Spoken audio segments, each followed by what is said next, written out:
everyone, welcome to my channel Sumagirish. One more cooking vlog with delicious chicken fry. Chicken fry అంటే చాలామంది అన్నంలోకి కలుపుకోవడానికి ఏం ఉండదని చెప్పి చాలా రేర్గా చేస్తూ ఉంటారు. కానీ నాకు మాత్రం చికెన్ ఫ్రై ఫేవరెట్ అనమాట.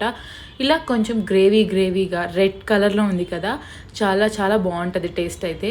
సో నేను ఎలా చేశాను అన్నది చూసేయండి. ఫస్ట్ ఆఫ్ ఆల్ ఒక బాండీలో 3 స్పూన్స్ ఆయిల్ వేసుకొని ఒక 3 యాలకులు, 2 లవంగాలు, కొద్దిగా దాల్చిన చెక్క, ఉంటే బిర్యానీ ఆకు కూడా వేసుకోవచ్చు, నేనైతే వేయలేదు.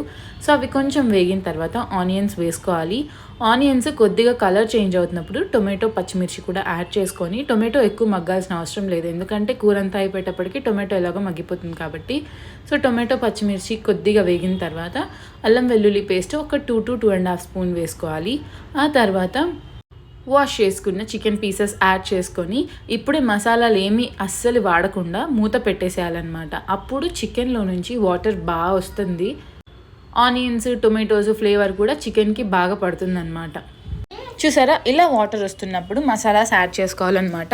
1/2 స్పూన్ పసుపు, కారానికి తగ్గట్టు కారం, టేస్ట్కి సరిపడా ఉప్పు యాడ్ చేసుకొని ఇంకొంచెం సేపు బాగా మిక్స్ చేసుకోవాలి. ఒక 10 minutes సిమ్లో పెట్టేసి మూత పెట్టేసాము అంటే చికెన్లో ఆ ఫ్లేవర్స్ అన్నీ బాగా పడుతుంది. పీస్ కూడా చాలా జ్యూసీగా ఉంటుందన్నమాట. ఇది నేను ఏ యూట్యూబ్ ఛానల్లో చూసి చేయలేదు, నా ఓన్ స్టైల్ అనమాట ఇది. సో మీరు ఒకసారి ఇలా కుక్ చేసుకొని చూడండి, ఎలా ఉందో డెఫినెట్గా కామెంట్ చేయడం మాత్రం మర్చిపోకండి. సో ఇలా మూత పెట్టేసుకొని తీసిన తర్వాత ఇప్పుడు ఒక 2 మసాలాస్ యాడ్ చేసుకుందాం. 1/2 స్పూన్ ధనియాల పొడి, 1/2 స్పూన్ గరం మసాలా. గరం మసాలా కూడా యాడ్ చేసిన తర్వాత ఇంకోసారి మిక్స్ చేసేసి కరివేపాకు వేసుకున్నాను. కరివేపాకు నార్మల్గా ఆనియన్స్ వేగేటప్పుడే వేస్తారు.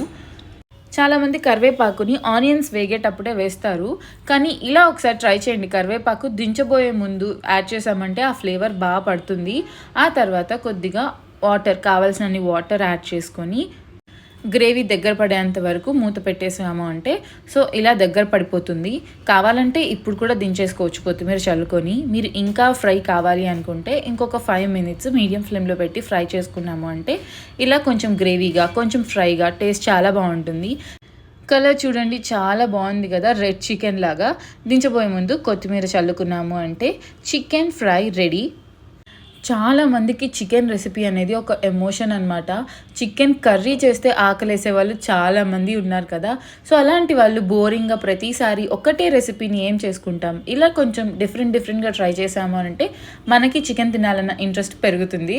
సో నేను చేసిన ఈ చికెన్ ఫ్రై రెసిపీ ఎలా ఉంది, మీకు నచ్చితే కామెంట్ చేసేయండి. అండ్ మస్ట్ ట్రై రెసిపీ అనమాట. పీస్ కూడా చాలా జ్యూసీగా ఉంది. నేనైతే మా వారి లంచ్ బాక్స్ ప్యాక్ చేసేస్తున్నా. పిల్లలిద్దరికి కూడా ఆఫ్టర్నూన్ ఈ చికెన్ ఫ్రై అనమాట. నైట్ ఈ చికెన్ ఫ్రైలోకి బటర్ నాన్ ఆర్ చపాతీ అయితే the best combination. Please do subscribe.